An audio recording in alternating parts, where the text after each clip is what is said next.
দল বিরোধী কার্যকলাপের জন্য তাদের নাকি বাইরে দেখুন, শান্তনুবাবুর অপরাধটা কি ছিল? আর্জি করে কাণ্ড নিয়ে তিনি মুখ খুলেছিলেন, ভিতরকার কিছু অন্যায়কে তিনি তুলে ধরেছিলেন। আমরা বিরোধী, আমরা বলতে গেলে আমাদের উপরে বিভিন্নভাবে দমন পীড়ন হচ্ছে। শাসক যখন বলেছে, শাসকের পক্ষ থেকে বলেছে, তাকে তাকে তাকে কি হয়েছে, তাকে সাসপেন্ড করেছে। আর আরাবুল ইসলাম নতুন করে বলতে লাগে না, অনেক আগে সাসপেন্ড করা দরকার ছিল। পঞ্চায়েত ভোটে যেভাবে হিংসা করেছে, ইতিপূর্বে একবার সাসপেন্ড করেছিল সেই অধ্যাপিকাকে জব করার জন্য। ওদের কখন সাসপেন্ড হয়, কখন প্রত্যাহার, আরাবুল ইসলাম নিয়ে কোনো প্রশ্নই থাকছে না। আবার পরে কয়েকদিন পরে সাসপেনশন তুলে নেবে। ব্যাপারটা হচ্ছে তৃণমূল কংগ্রেসের মধ্যে শৃঙ্খলা নাই, ও কাকে সাসপেন্ড, দল কাকে সাসপেন্ড করবে? শৃঙ্খলা থাকলে মেয়েদের উপরে অত্যাচার হচ্ছে, দুর্নীতি হচ্ছে, অন্যায় হচ্ছে, তাহলে সাসপেন্ড করে করে দলটা সেই সৎ মাস থেকে গা উজাড় হয়ে যাবে। মনে হয় এই যে তৃণমূলের মধ্যে পাবলিক ডোমেনে হাস্যকর হয়ে উঠছে নিজেদের মধ্যে। ব্যাপারটা এখানে একটা হয়তো ইকুয়েশন কাজ করতে পারে, সঠিক জানি না কি ইকুয়েশন হবে। শান্তনু সেন হচ্ছেন, আমরা এখন যতটুকু খবর পাচ্ছি, অভিষেক বাবুর পন্থীতে হয়ে গিয়েছে। তাহলে শান্তনু বাবুকে যদি সাসপেন্ড করা হয়, তাহলে অভিষেক বাবুর পন্থীর একজনকে করলো, তাহলে মমতা দিদির পন্থীর একজনকে আগে করতে হবে। সেই জন্য আরাবুল ইসলাম একজনকে কোর্ট মারা হলো, এটা হতে পারে।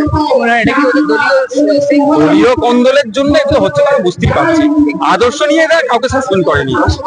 এই ধরনের সিদ্ধান্ত কেন নিচ্ছে 26-এ ভোট করে? দেখুন, এটা সাময়িকের জন্য, এদের সাসপেনশন কখন উঠবে কেউ জানে না। আমাদের এখানে সাসপেন্ড করে রেখেছি, দেখুন আমাদের এখানে কয়েকজনকে সাসপেন্ড করেছি দল বহির্ভূত আচরণের জন্য। কোনোভাবেই তাদেরকে পাত্তা দিচ্ছি। আমডাঙ্গায় একটি মাদ্রাসা দুর্নীতির অভিযোগে ড্রামা এফআইআর করেছিল, তার এগেইনস্টে কমপ্লেন হয়েছে, অভিযুক্তদের বিরুদ্ধে অ্যাকশন হয়েছে এবং শিক্ষা দপ্তর সাসপেন্ড করেছে। তারাই তো একেবারে এলাকায় ঘুরে বেড়াচ্ছে। তাদেরকে তো গ্রেফতার করে তখন জেলের মধ্যে রাখা দরকার। তাদেরকে গ্রেফতার করে জেলের মধ্যে রাখা দরকার। কি হচ্ছে না হচ্ছে আমি শুনলাম নাকি তারা রীতিমতো ধরতে গেলে পুলিশ প্রোটেকশনে ঘুরছে। পুলিশ তাদেরকে গ্রেফতার করে দূরের কথা, তারা পুলিশ প্রোটেকশনে ঘুরছে। আমি 28শে জানুয়ারির মধ্যে রিপোর্ট চেয়েছি এখান থেকে, ছেলেদের কাছ থেকে লোকাল রিপোর্ট নিয়ে। বাজেট সেশনে মুখ্যমন্ত্রী উপস্থিত থাকবে, আমি প্রশ্ন করব এই বিষয়টা, মাদ্রাসার এই যে হোস্টেল দুর্নীতি নিয়ে, যে হোস্টেলকে লিস্ট দিয়েছিল তাদের বিরুদ্ধে কি ব্যবস্থা গ্রহণ করা আছে। মনে হয় ডোমা একেবারে এফআইআর করেছে, একেবারে সরকারি দপ্তর থেকে এফআইআর হয়েছে, দুর্নীতির অভিযোগ হচ্ছে, আবার শাসকের কোন্দল প্রকাশ্যে আসছে, করছে পোস্টার। যেখানে হাত দেবেন সেখানে দুর্নীতি, যেখানে খুঁজে পাবেন আপনি সেখানে দেবেন তৃণমূল উপস্থিতি পেয়ে যাবেন। আর যেখানে তৃণমূল সেখানে দুর্নীতি। ওই মাদ্রাসা থেকে শুরু করে মন্দির, মসজিদ থেকে শুরু করে গির্জা, যেখানে তৃণমূল আছে, যেখানে সেই মাদ্রাসার জমি ছেড়ে দিতে পারে, মন্দিরের দেবত্ব সম্পত্তি ছেড়ে দিতে পারে, গির্জার সম্পত্তিটা নিয়ে নেবে। এই এমনি তো বাদ দিন, আপনি কদিন আগে দেখলেন না, বিধবা ভাতা থেকে স্বামী বেঁচে আছে মহিলাকে বিধবা দেখিয়ে বিধবা ভাতা দিচ্ছে, আবার 3000 টাকা কাটমানি নিয়েছে তৃণমূলের নেতা। এই দুরবস্থা এদের।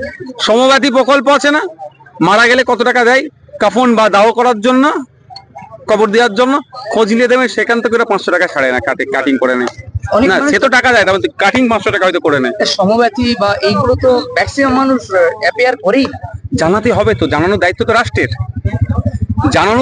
রাষ্ট্রের। তোমার এই অফার আছে, তোমার জন্য এই প্রকল্প আছে রাজ্যের মানুষের জন্য, এটাতে কে অ্যাভেল কে ডিসঅ্যাভেল।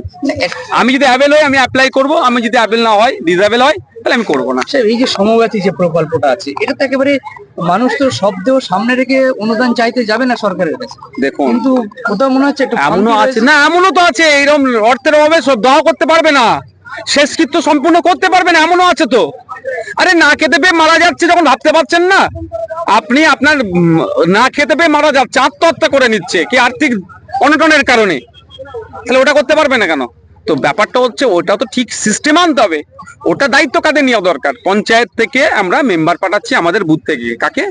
একজন জনপ্রতিনিধিকে। জনপ্রতিনিধির কাজ হবে কি, সে ওই বুথের 1000-1500 মানুষকে দেখভাল করা।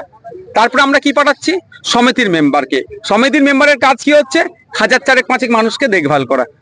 জেলা পরিষদকে পাঠাচ্ছি কি করতে? ওই 3টে পঞ্চায়েতের মানুষকে দেখভাল করা। এমএলএ কে কেন পাঠাচ্ছেন? 4.5 লাখ মানুষের দেখভাল করা, সুযোগ সুবিধাটা যেটা কি আছে সেটাকে নজরে রাখা, যেগুলো ভুল হবে সেগুলো আইন সভায় তোলা। এমপি এই 15-16 লাখের মানুষের প্রতিনিধি হয়ে গেছে এখন। এইটা তো কাজ, জনপ্রতিনিধিদের কাজ এটাই। কার অসুবিধে কার সুবিধে, এই শীতকাল আসছে কার কম্বলের দরকার, কার মশারির দরকার, কার কি দরকার সেটাকে নোট করে সেটাকে তার দেওয়া, যতটা পারবে রাষ্ট্রের দ্বারা প্রোভাইড করা। সেটা কি করছে? সেটা করছে না। উল্টে গরিব মানুষ যার কাটমানি 10,000 টাকা দেওয়ার ক্ষমতা নেই, একবার সে 10,000 বার করতে পারবে না, তার বাড়িটা কেটে যে 20,000 টাকা কাটমানি দিচ্ছে তাকে বাড়ি দিয়ে দিচ্ছে। এই অপদার্থদের হাতে ক্ষমতা চলে গেছে।